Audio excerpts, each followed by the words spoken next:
Hi. Good evening, everyone. My name is Rick Stewart. I work for DLT Solutions. We are a value-added reseller for the public sector. My job is to promote the Red Hat products within an enterprise division. And today we are having our JBoss User Group devoted to the mobile application platform by Red Hat. Previously, it was Feed Henry, which is now the Upstream Community Project. And we are honored to have Josh Bentley, who's been on the forefront of this platform, which was recently named by Forrester as the leading mobile infrastructure platform in their quadrant. And I could say over the last couple of months, I've seen so much buzz in the public sector about this particular product. Previous to DLT, I worked for a company that did white labeled mobile applications and entertainment systems that for ringtones, ringback tones, music and video. And we got all of the devices from the carriers, and we white labeled their logos and everything, but it was our company that was doing it. And one of the things that I always struggle with as a software development manager was having multiple teams, handset teams, niche teams like iOS developers, Android developers, et cetera, multiple teams and working on the same product. And I think the mobile application platform and Feed Henry in general eases that and simplifies that back-end processing, in addition to all the mobile back-end as a service capabilities, adapters and everything from a mobile device, enhancing that capability and allowing people to get up to speed and have mobile applications very rapidly. So again, Josh Bentley, thank you very much, and good luck. Thank you, Rick. Perfect. Thanks, everybody. Good evening. As Rick said, great intro. Thank you. I'm with Red Hat. I'm a mobile specialist. And I'm going to go through today a few slides to kick it off, and then we'll go through the mobile application platform. I'll do a demo, and I'll show you about 3 or 4 sections of the platform. So if anytime there's questions, is there a section, Doug, where they can ask questions during the presentation? Maybe. If not, then I have some information at the end of this on the slide where you can contact Red Hat's mobile team with any questions you have, as well as a place where you can kick off your own demo environments. You can try out the tool for yourself. All right, just jumping right into it. Hello, everybody in the room as well. Thank you for coming tonight. Red Hat Mobile Application Platform at a glance. As mentioned, Feed Henry was the name of the product prior to this. Feed Henry was a company in Ireland, and in the UK and in Europe at large, they had a pretty large presence. They had done a lot of application developing on Node.js for about 5 years. Very popular development style now, server-side Java. And what we're finding is that we've kind of heard other people doing node washing, where they're putting Ruby on Rails out there and they're putting JS in front of it. They're still not really running on true Node.js server-side Java. And I've got a couple of architectural diagrams I can show you later that explain that in a little more detail. But we're a server-side Java, Node.js, heavily extendable mobile application platform that's enterprise grade. And the real cool thing is when people are thinking about building applications, they may have a front-end tool they're used to using. We have no vendor lock-in. So use whatever front-end tool you want to use. Use our tool to do a git pull, download your code, play with it, upload it to our product. And then the next thing you can do is move over into the middle phase, which is using Node.js cloud packages. Take those cloud packages and do the conversion to RESTful web services on the front end. So I'm going to show you where that code lives. And then there's the back end, or what I call almost an API catalog. In an API catalog, you got the ability to go through and grab as many connections to back end data as you want and use them over and over again in different applications. All right. I talked through a couple of these Red Hat map benefits from memory, but we're looking at scalable architecture, centralized security. So as you're building applications and you've got different teams working in different places, they can all be using the same tools, and you can become a gateway where any app's developed, instead of a single development team that is a non-dev app style, more of a traditional build, they're building for something that's going to change systems of record. They're no longer going to be allowed to publish a mobile app against their system of record. They're going to have to go through and use this product or any mobile application platform that they want. But I hope they use ours. And in using the mobile application platform, you now have a single secure policy management area. So you can interface with other things within the software development lifecycle. You can put us in front of it or behind it, but the goal is to make sure mobile apps have a single repository where they go through before you can connect to data in the wild. All right, bring your own tools. I mentioned that earlier. We're non-lock-in, no vendor lock-in. And our frameworks, we reduce training costs because we are keeping up with the most common platform tools out there. So if you like coding a certain style, we're not going to stop you from using that style of coding. Fast prototyping, I'm going to show you drag and drop applications. It's really cool if you want to, especially people who've never developed mobile applications. This is a great Kickstarter. They go through and they get an app built. They show it to their management. They say, I think I captured what you need. And if you got what you need in this application, I'll go now and invest more investment in money or time to make this app look nicer. But this is a quick and easy iteration of rapid prototype. Reuse of microservices. I mentioned that earlier. What we've got is a catalog of reusable services. I'll show you where you can connect to a MySQL. You can connect to a Salesforce. You can connect to anything you want over and over again, no matter what front-end application teams are developing on. All right, fast IT, agile app development. I mentioned DevOps earlier. You've all heard that term, right? So you've got legacy IT and you've got this new DevOps type IT. It doesn't matter to us. Our platform can let you connect to old and new style. So you've got a single source of the truth for building applications for any type of data that you have on the back end. What's really neat is if you've got someone who's using a mobile phone and they've never really used a lot of legacy applications and they come to work for the company, and they're like, I don't understand why you guys are trying to build something that looks like a portal on a mobile device. They want it to look like a mobile app. So our tool lets you build it that first time like a mobile app. Right. Next slide here. I think everybody knows about mobile adoption, but we love to throw a few metrics out there. More than half of digital traffic online now comes from mobile devices and through mobile apps. There are still a lot of web pages out there that are great, right? And you can go to a web page and you can get a lot of function, but when you start to talk about enterprise or different departments, I cover a lot of public sector.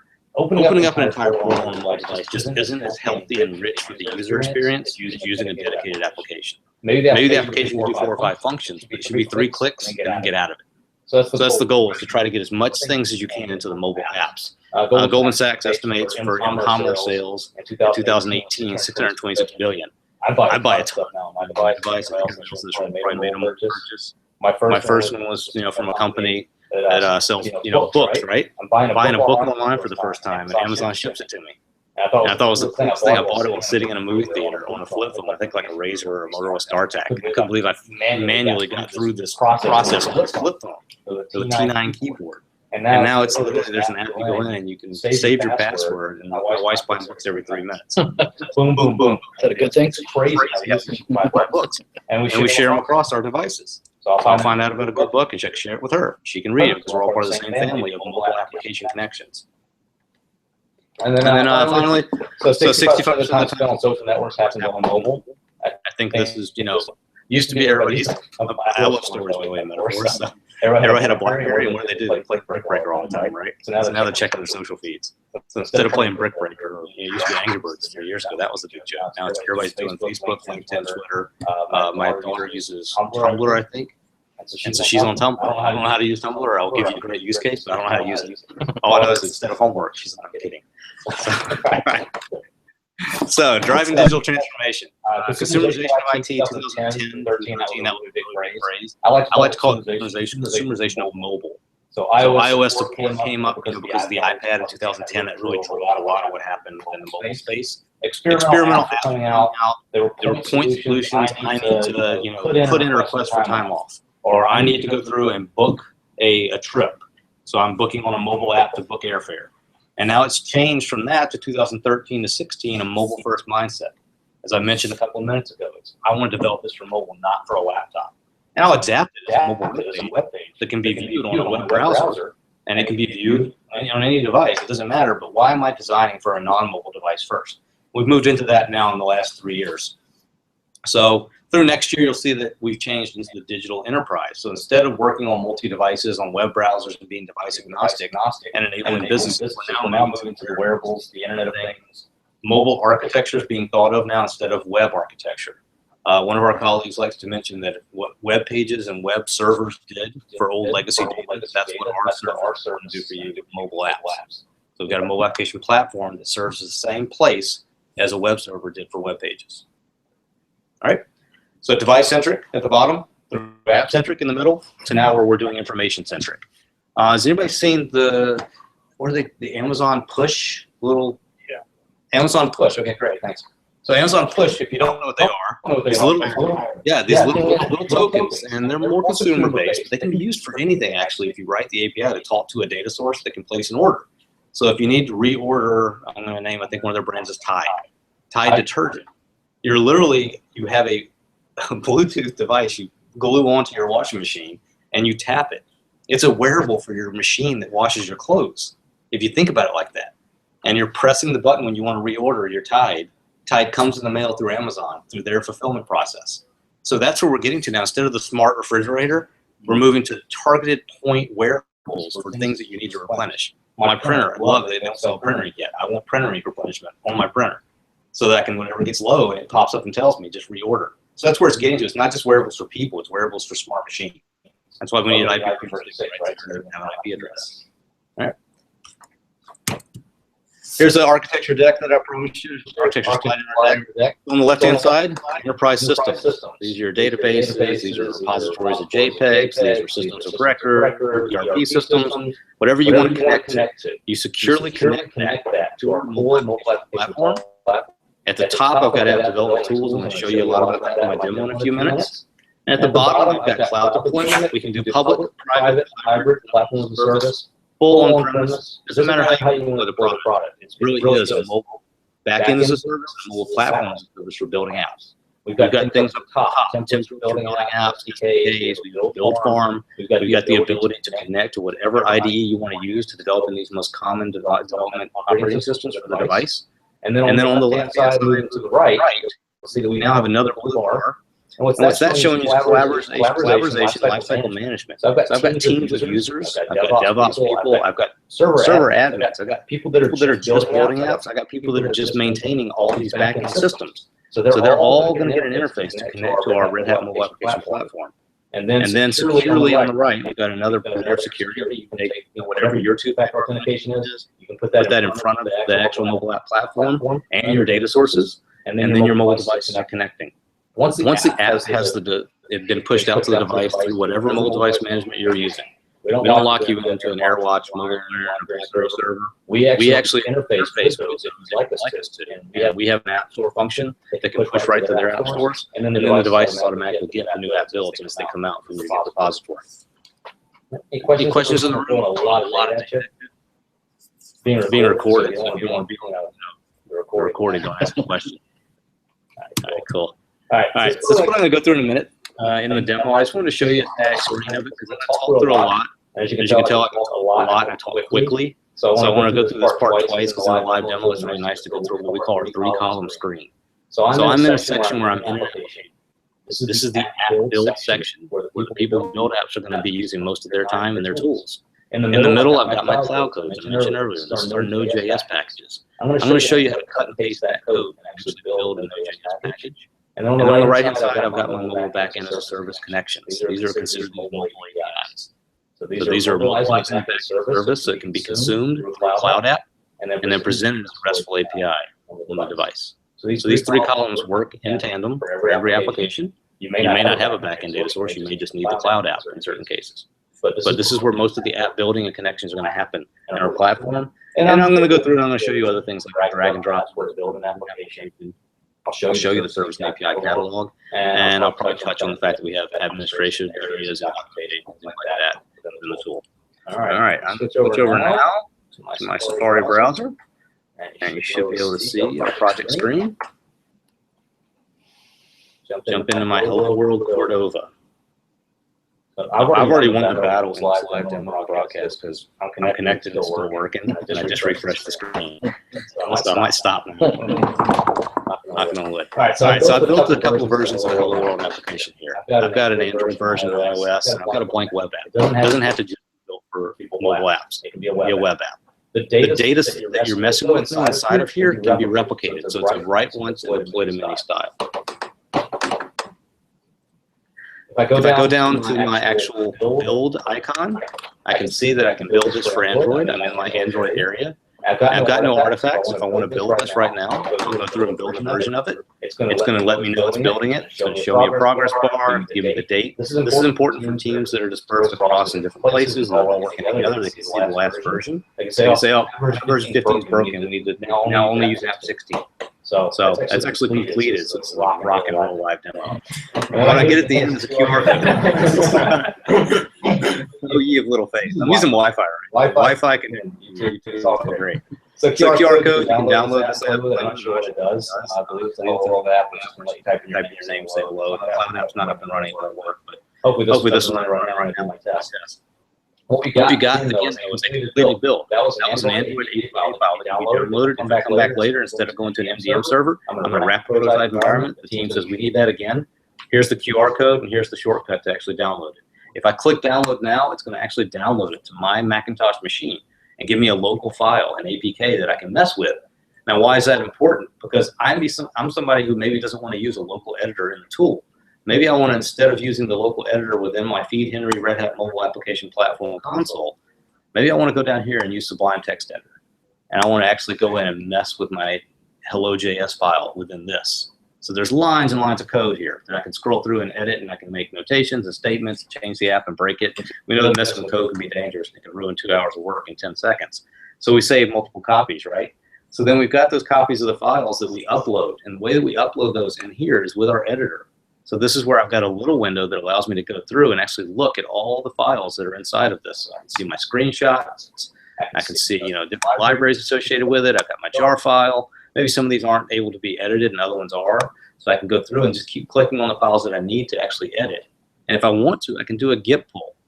Now, the git pull will be successful if I've done an update of this application locally and pushed it to my Git repository. To do that, I go here. I type in my FHC command, which is, again, the product was named Feed Henry. You'll hear me use that term. FHC is Feed Henry command line. And the Feed Henry command line actually loads and actually lets me connect to my server. So if I do FHC projects, what I'm going to do is I've got a screen back here in the background, all my projects that are up and running. And then when I go through and use a command line interface, I'm actually getting all these different commands I can go through and run, and I'm going to get the same project list. So if we see here, we've got Hello World Cordova, PTSD, Public Sector. So same apps, Hello World, PTSD. So I've got all the same functionality, command line versus GUI. Because some developers never want to use the small little GUI windows that I have within my tool to edit. They love writing lines of code. So again, we try to meet people halfway. So if I go through and look at this now, I can see that I built that Android version by going back to my build screen. And I can see that this is where we've got our one artifact that's been built for Android. Let's go build another one, just I'm feeling lucky. Maybe. So when I go back to my project list and I go to my Hello World Cordova, I say, I need to build one for Angular. I'm an Angular JS guy. I love it. And I wish I had one that was the same Hello World app, but it was Angular. So here's my area that I can go through, and I get all the starter points. Let me scroll through this slowly because everybody might like that. So we've got Cordova Lite. We got a Cordova Lite Forms app. We have a Cordova app. We have a blank web app. Native Android, native iOS, native Windows Phone 8. We're going to have the next version of Windows shortly. We've got Ionic. Here's my Angular JS that I mentioned, a Blink Accelerator, and Xamarin. A lot of the most popular toolkits. If you don't want to use these starter points, don't. Go with your own tools and just connect it to the Red Hat mobile server and let the server still act as the middleware. All right? So if I go my blank Angular JS, I'm going to call this Angular Hello. And I say create a client app. Now what I'm getting out of my local Git repository is all the framework that I need to start building this application that I can then take and edit later. So I get an emulator. It shows me what it's going to look like as I'm using this and building it. I type in Josh. Calls the cloud, says hello Josh, comes back. So what I've got, of course an error, but if I can go later, turn on the cloud app, it actually goes to the cloud and calls and says, what should I respond? It's supposed to come back and say hello Josh.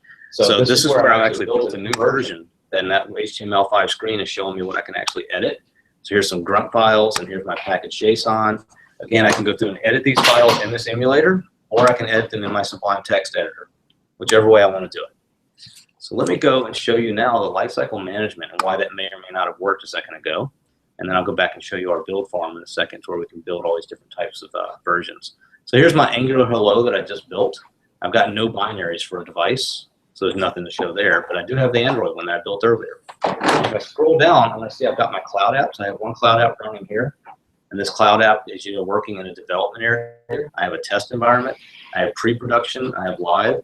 So each of these can be deployed and redeploy it as needed for your team based on what data they're touching. So you got the ability to go through and deploy different segments of the application connections. I'm going to go back to my PowerPoint real quick. So remember, we have our app section, our cloud apps, and our backend service connections. So that's important when I'm going through and talking about deploying and turning off things. So maybe the cloud instance here, the sales demo app and the Hello World app talk to different cloud apps. So you can turn one on or off. You don't want them both using the same thing. You can build another cloud app that connects the sales demo app to where it needs to go in the backend. So we route data through here on and off. So you have lots of segments of security, protection, and team-based environments. All right, go back here, hit deploy cloud app. So then the server is being told, turn on this cloud application. So it will talk to any apps that are relying on it to work. All right. So now let's go back up here to our editor again. Just let me show you, I was in the AngularJS.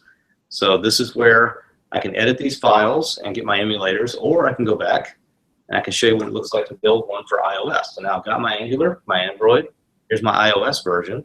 So when I'm building for iOS, what's different is that I'm going to have to go through and use credentials, right? I have, API keys and things that are locked in to keep everything secure. But when it comes to building the actual application, Apple wants us to use actual passwords against certificates. So do I have credentials? If I don't have credentials, I'm going to need to upload those and actually be able to build against an Apple build farm. So I can build against the cloud app that I have running. I only have a single cloud app here.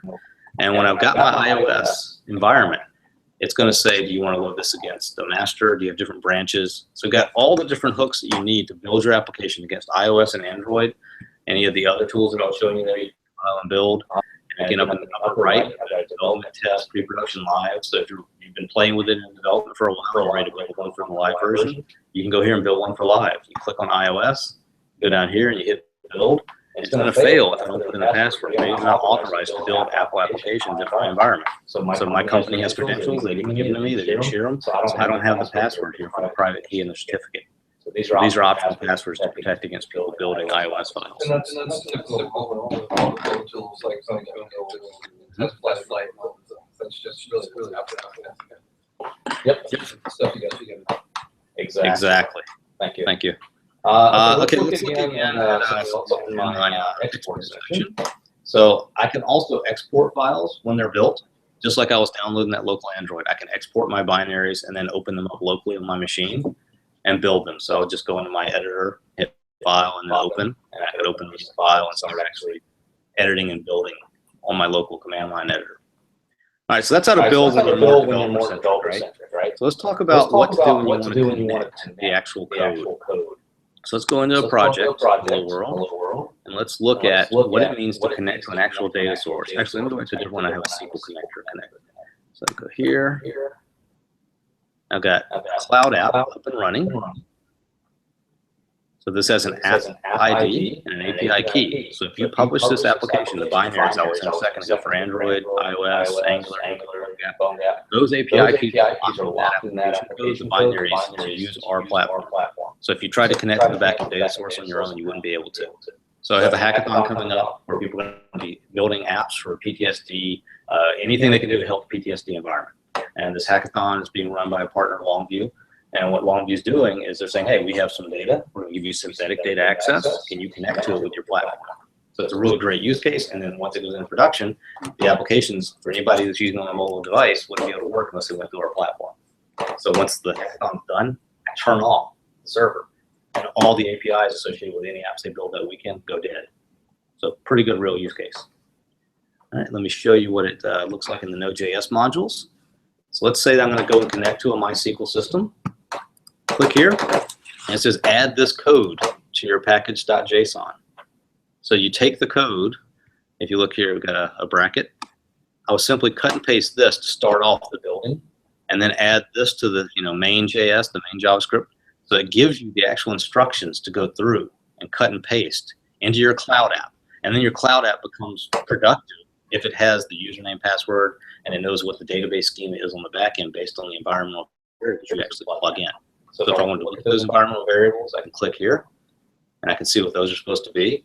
I can go through and add a new variable. I can call this one database, and then what's it going to show when it shows the database? Josh's DB, and of course, we can case sensitive.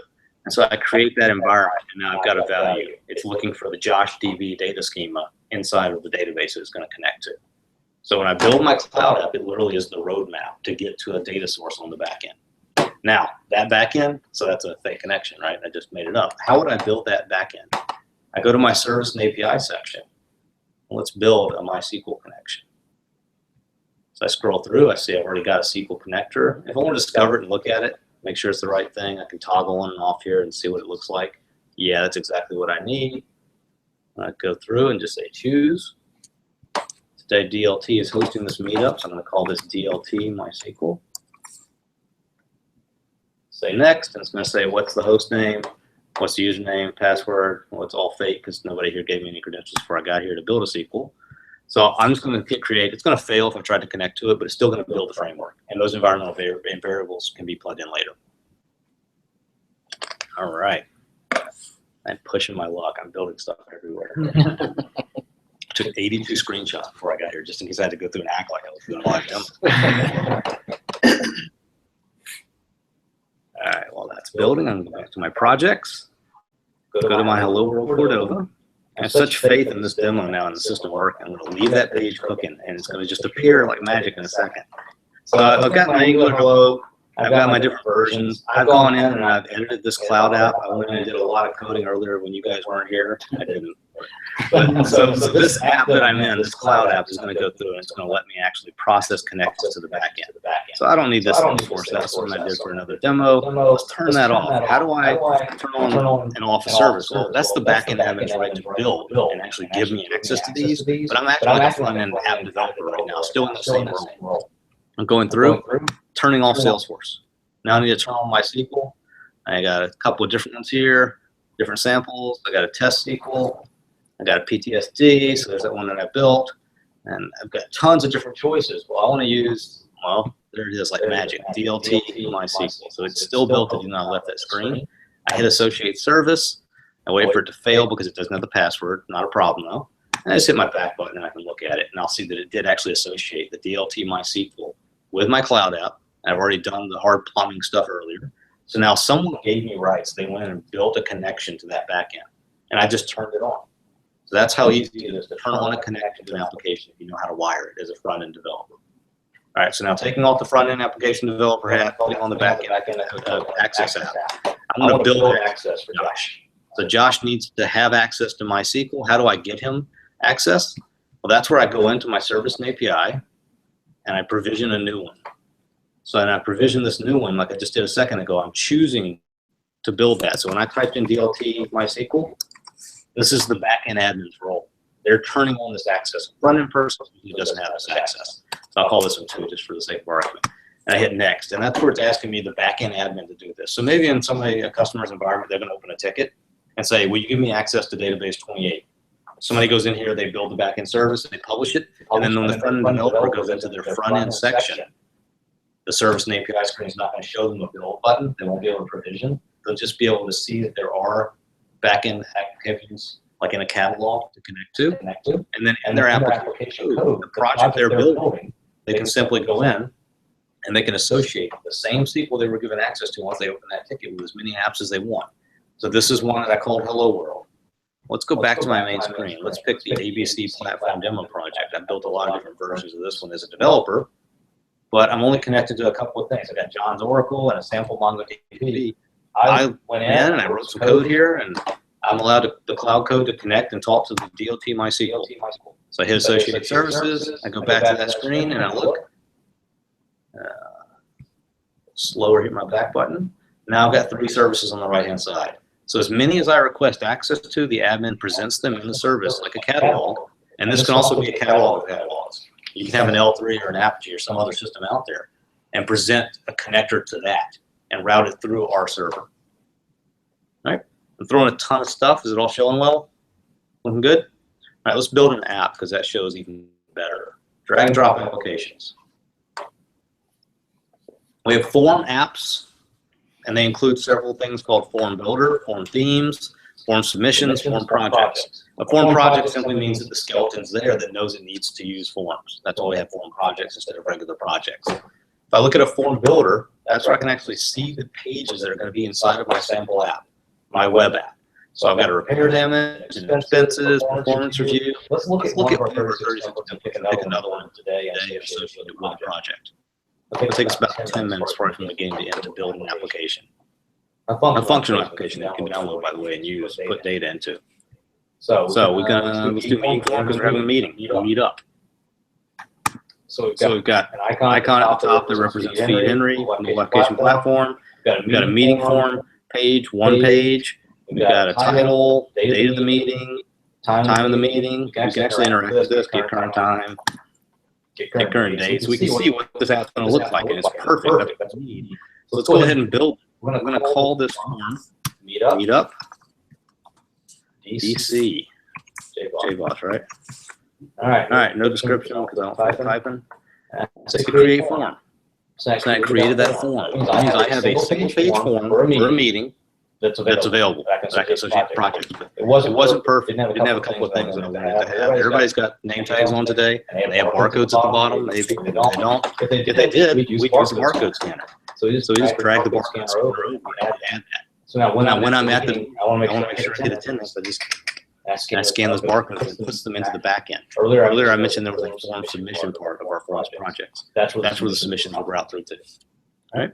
So if we're looking here, we've got location, we've got map. It's a lot of data for one page now. I'm not happy with that, so I'm going to put a page break in. So now, let's see what I did. Let's look at the preview. I don't have a single page app. I've got a two-page app. So I've added a barcode scanner.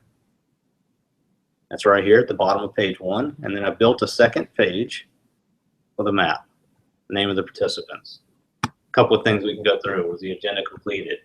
Simple app, nice. I'm happy with it. I'm going to save it. A developer who likes to make things really pretty is going to want to change some things though because they don't like the color scheme. They don't know what Feed Henry is. So let's associate a few things and change it around. So let's go into our form themes now. This is my running joke, and I love that this is being recorded. Time for the best theme in my cease and desist letter. Somebody's going to tell me to stop using the Bentley logo. All right. So you can see we got the Bentley theme. I got a little bit of a grayscale. I got some pink and blue. I want to edit that, just change a couple of things. So I hit my edit. I'm going to keep that icon. I love that icon. So that's going to be at the top of every page, but I got a green color here. I want to change that to a red. Hey, okay. So now anywhere inside the app that color showed up as green, it's not going to be there anymore. So as I scroll through, there's lines and lines of different textual things I can change. The font size. I can go through and do, simple edits. This isn't for somebody who loves coding, is going to really build things like gesturing and swiping and three-finger taps. This is simple drag and drop web app condensed and sent out to accomplish a simple drag and drop code goal, much like a pen and paper is probably being used for in the past. All right. Sorry for the creaking of the table on the recording and picking it up. All right, just save the best theme. Now let's go back and let's go into a project. So form project. Let's do a new project. We'll call this DC Meetup. Say next. I'm going to create the project skeleton again. It's just a sample of HTML5 apps going to be built, Cordova. It's also going to say, hey, before you finish what you're doing here, you need to add some forms to me, and you need to add some themes so I know how to act and how to look. Let's not worry about the red bar right now. Let's go through and grab a project that's already built. I'm good at just moving on the fly from stuff that doesn't work to stuff that does work. All right, let's go here and let's check our themes. So form projects and themes. All right, got it. X this out, X this out, and let's look for Meetup. There it is. I looked for DC and it found the Meetup DC. If I type meet, it would have found the Meetup. So it's really good that I can actually search for things that are tangible and work. All right, it's already got the best theme associated. If I wanted to use a different one, I could have chosen the maintenance theme. A lot of orange there, heavy on grays and blues. Let's go back to the best theme. All right, save that. Got my two-page app associated. Everything's done. So I've built this application as a form, basically drag and drop application. Let's go back to the ABC survey on my project section now. So if I go here to my ABC project survey, I can see that I've got different builds of this. Click on this Cordova light one. It's going to build the hello world form here. This is where that code would be replaced on the device with the best theme if I recompiled it and rebuilt it.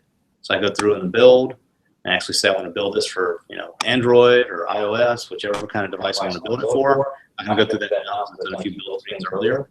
But then what you would get in the end is the drag and drop application from the form project on your device, just like it looks on the simulator screen.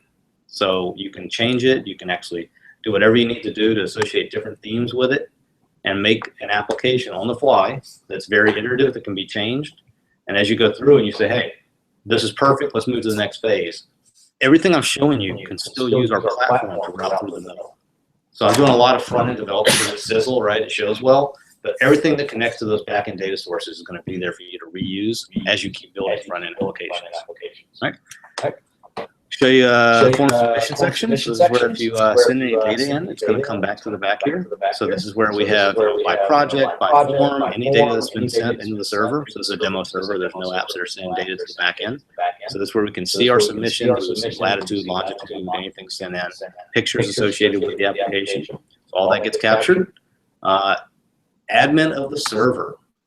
We can add users, different users on this actual system. We can create new users. And just use myself, and then I can associate myself with different teams, read team, write team owners. So tons of different levels if you want to use them here of user-based, role-based administration and access to different parts of the server. And another part I want to show you is analytics. So we could have, you know, what kind of cloud request am I getting to actually access the back end?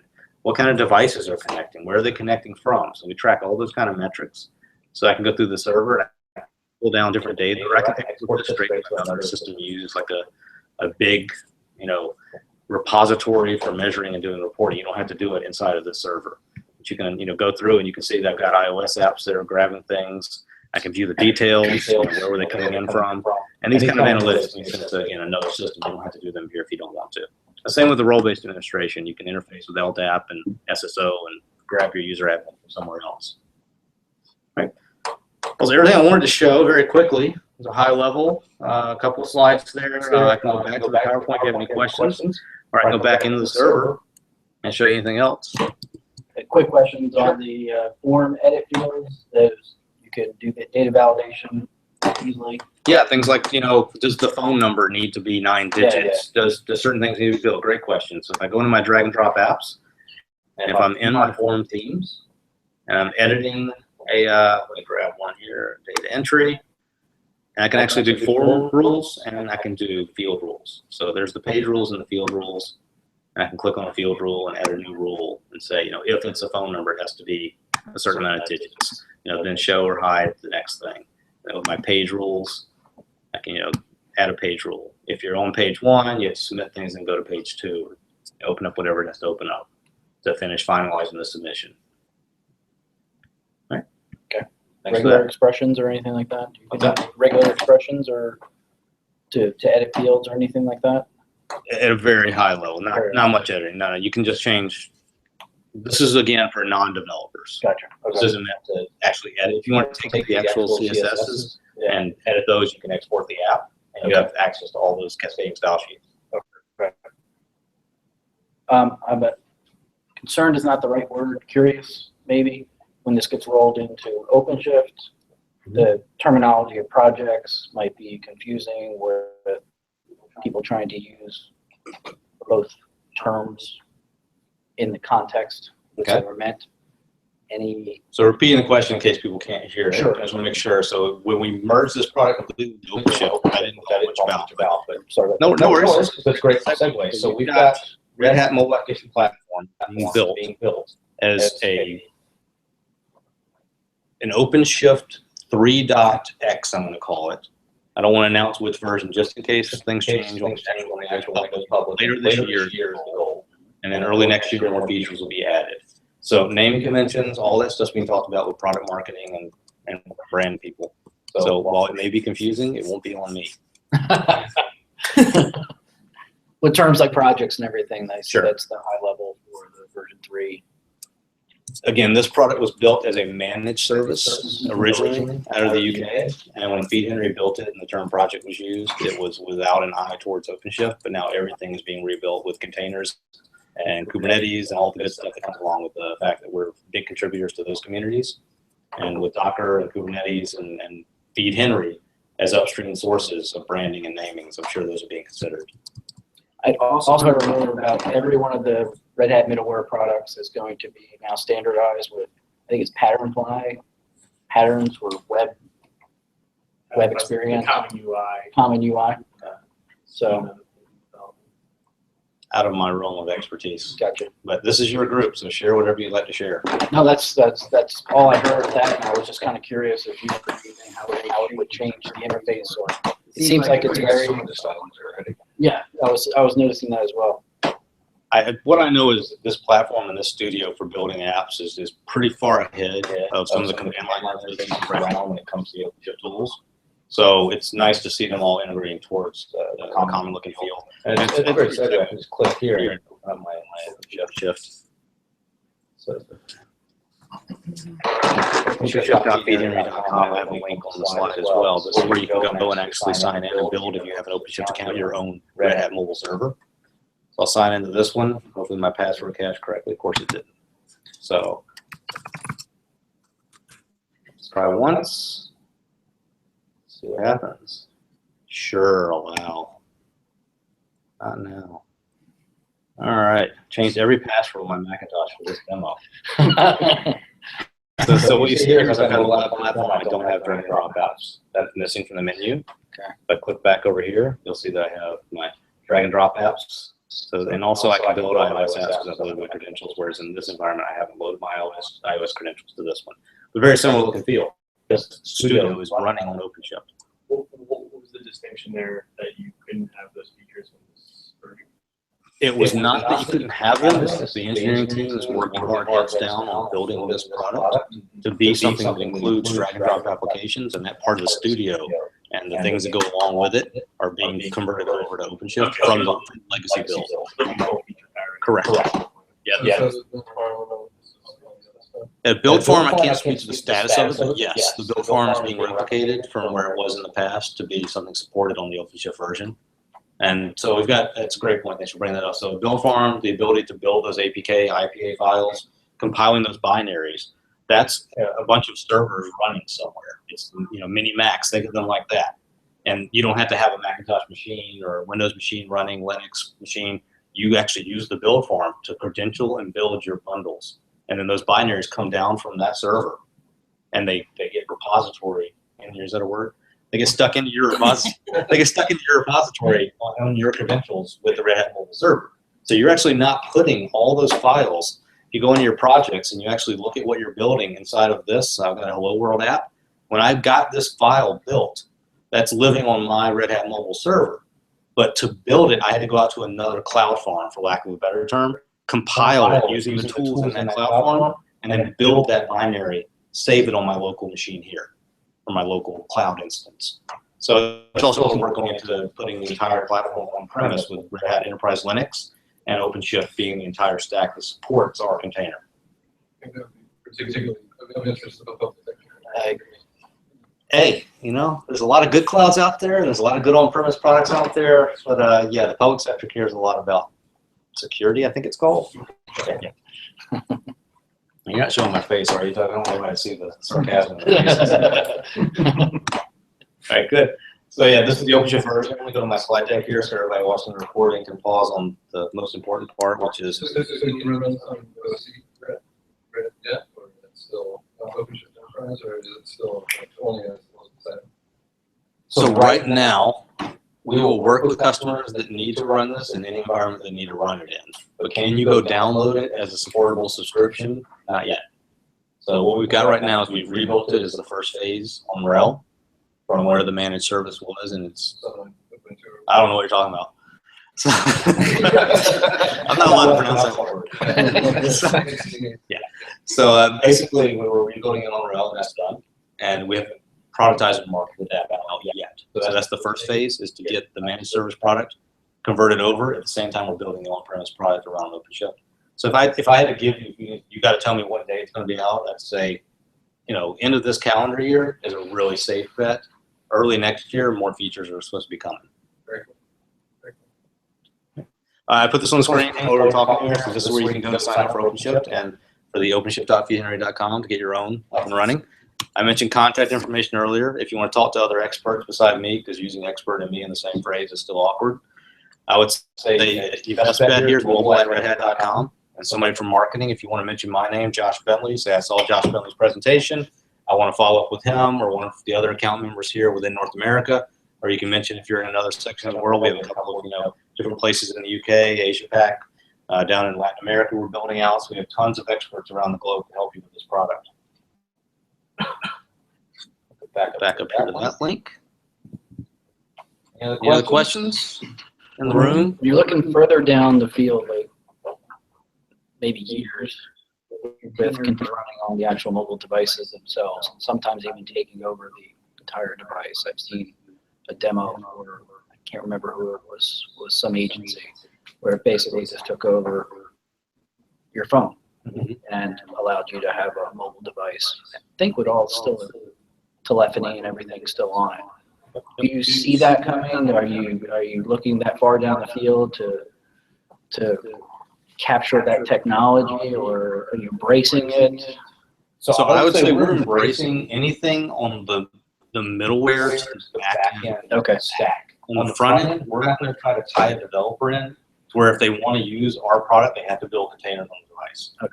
Will we support it? Yes, because again, we don't knock anybody's development tools where they can't connect and build an application through our product. But if they want to build it outside of our product, you can open up Eclipse, code your entire application using the things you just talked about. Right. I mentioned gesture controls earlier. It could be something as advanced as opening up. When you open up Gmail, you're spinning up a container. Maybe they're going to have device-side Gmail containers that open up, right? And if you want to use Google Chat and do something like this with a Hangout, you have to be in that container on the device. That's all developer-centric on the front-end UI. We don't lock and control that. Will we get more and more into UI features as needed? But we don't want to be a UI that's always trying to catch the new feature. Gotcha. What we want to do is make sure that as you build and connect applications, you have that secure throughput. So we're more the middleware and the platform as a service layer, and then the back-end exposure of data sources so you don't go and connect to them one to one. Okay. I think of like throwing spaghetti out on the table and all the different connection points. If you put an app at the end of the one piece of spaghetti and try to trace it through the other end, that could be a data source. What we're doing instead is we're putting a menu in the middle. So if you want to order spaghetti, that's great. So you tap it with your finger, and then the chef makes you a plate in the back. And you don't see all the connections on the plate, you can throw them on the table. That's a great metaphor for spaghetti. Yeah. Can you talk about the you mentioned, or you showed like a whole bunch of the back ends that you can connect to. How do you? Is there a way to create custom versions, or maybe there's like a custom developed application that I want to integrate into? So I got the question the other day of, hey, I didn't see Drupal in your list. Well, our list is we found our customers some of the most common requests. But let's say I wanted to build one for Drupal, right? So I go in here. I can't spell, but I type in Drupal. So I'm in the Node.js community. Let me go back a page, actually. I wanted to talk about the metrics, right? 184,000. When I started with Red Hat, which was in, I think, March of this year, there were 135,000 packages. So they added a lot of packages to this community, a lot of downloads, a lot of people, some are repetitive, maybe not. But again, if I want to find one for Drupal because I didn't see it in the Red Hat mobile server, I go, you know what? I need a Drupal client just like this one. It gives me the requirements, the Node.js install, the usage. So here's more detail and data than I would have thrown in there as a single guy you talked to at Red Hat. The community at large built this package for Node.js that can then be taken, just like I cut and pasted that cloud app earlier to show how to map to the backend source. This is what I would build in that package, that cloud app, and it would be called my Drupal connector. And then anything I need to do to connect to my Drupal system, follow along, will be authorized. But everything to do with the mapping of that data access and whatever form it is on the back and converting it to a RESTful web service is going to happen through this code to help me build. Now you call up Red Hat and you say, I found it, but I'm getting an error. Well, if you're subscribed to the Red Hat Mobile Application Platform, our team's going to help kind of polish this up if there's any issues connecting to your environmental variables. That answer? Is it? Yeah. I mean, as long as there's JS connector. If there is one, great, use it in our server already off the shelf, or we can go through and build one with you. I say this pretty boldly, but we haven't found a backend connection we couldn't make. Somebody said we need you to connect to, Fortran or whatever, the old systems in the government, and we just did screen scraping because it was too hard to actually extract the data single point from their system. So we just did screen scraping, and that worked perfect to fill in what you needed on the mobile app. there anything on the on the front end common language runtime in order to migrate these applications? Like kind of like the diagram where it's several languages, but they all get together. The way I'll answer that is there's a little bit of who wants to use Node versus who wants to use .NET, who wants to train new resources that don't know how to use other languages. So Node.js is where we've stuck our flag in the ground. And if you're a .NET developer and you're developing a front-end app, you still would need to use Node.js to connect. So that's where our runtime language comes in. Everything you're trying to grab from the back end, you're not going to be using .NET to grab it. You're going to be using a Node.js package. If you put a service layer in front of us, that's great. Then we'll just talk to that service layer, tell it what we need, and then that API layer will talk to the back end. So we're not going to take your .NET and blow it up, leave it there, and let our Node.js package grab what it needs. Does that answer? I'm barely a code slinger, so that's as close as I can get. No, I got you. All right. So Node.js is your adaptive layer regardless. Correct. Yep. We bet on that over 5.5 years ago. It worked out pretty well. You can see a lot of people like Walmart, LinkedIn using a lot of Node.js. It's high volume server side non-blocking for a reason. So they have a ton of devices hitting it at the same time. I was thinking more along the lines of recycling functionality that you've already developed into save project lifespan.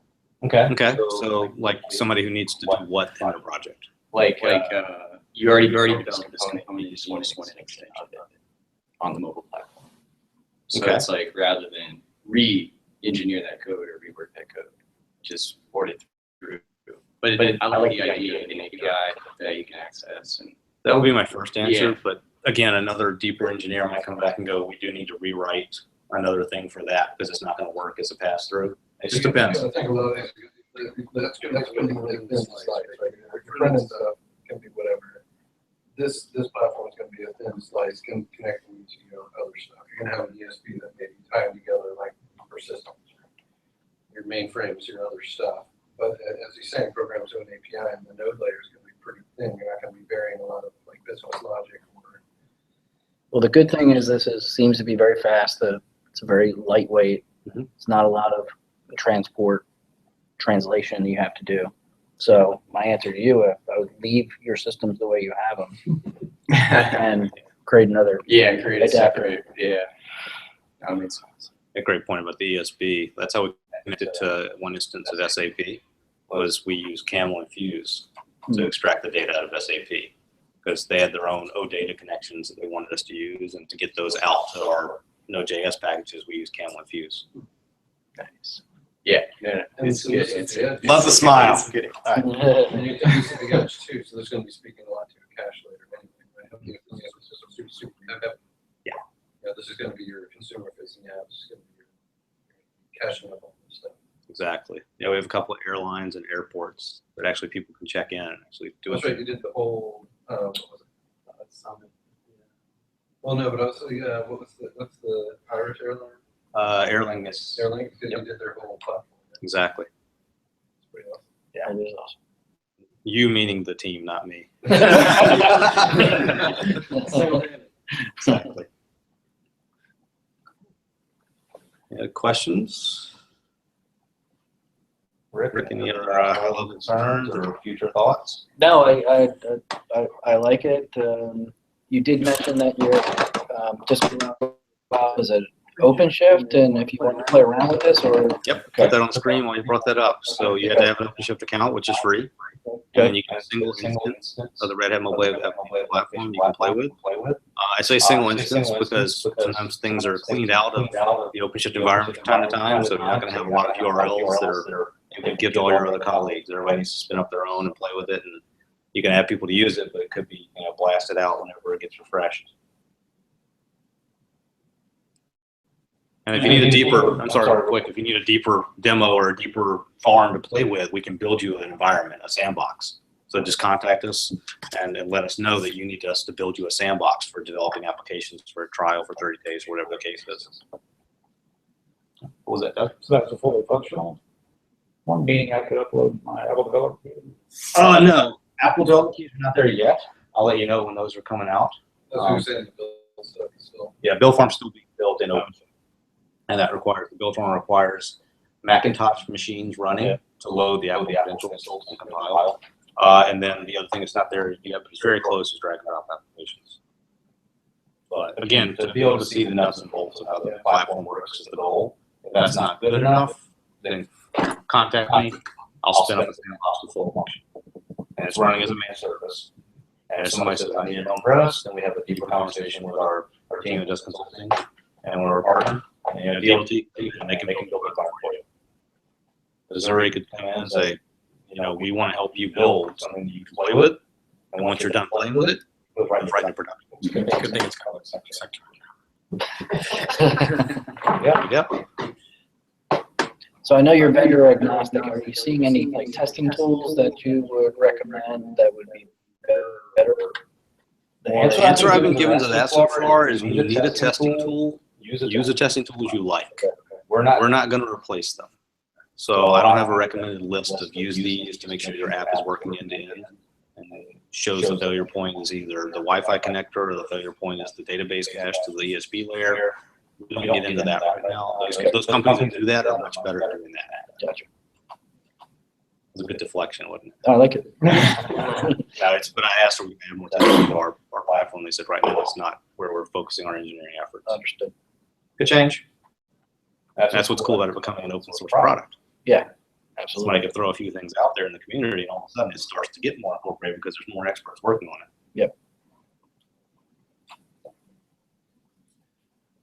Well, Josh, I wish I would have had this platform about 5-8 years ago, because I would have saved our, I wouldn't say our livelihood, but it would definitely would have cut down our consternation with our wireless carrier friends, because it did take a long time to get an application to be consistent across many different environments. So this is a well, the this is a Bentley killer app I was looking for. theme is there for anyone to use. No, it's not just the look Are and we feel. implicated in the lawsuit then? No, not at all. I would love to get that letter. That is on YouTube for everyone to hear. I would love to get the letter. Please stop using our logo in your demonstrations. You already got a great name, but don't use our logo. I'd frame it. Hanging on my jail cell. All right. I apologize to Bentley. I did not have rights to use their logo. There we go. I agree. It would have been great to have it several years ago, but we're getting there, right? We're moving into that, you know, from the mobile device centric to more Internet of Things, and things are going to change. As that changes, we'll change our product to meet it. Yep. That's great. Right. Really, thank you very much. Thank you. I appreciate your time. Yeah, Thanks, thanks for everybody. the inaugural DLT site, although Missouri's been doing a bang-up job over this particular meetup group for the last few years. But really appreciate this one being kicked off because, like I said, this is extremely popular right now. Definitely. Are in the discovery phase, and public sector is poking at it. Yep. Trying to find something that will meet all their needs, and I think this checks a lot of boxes. Thank you, Rick. Appreciate that. All right. All right. All done? So, okay.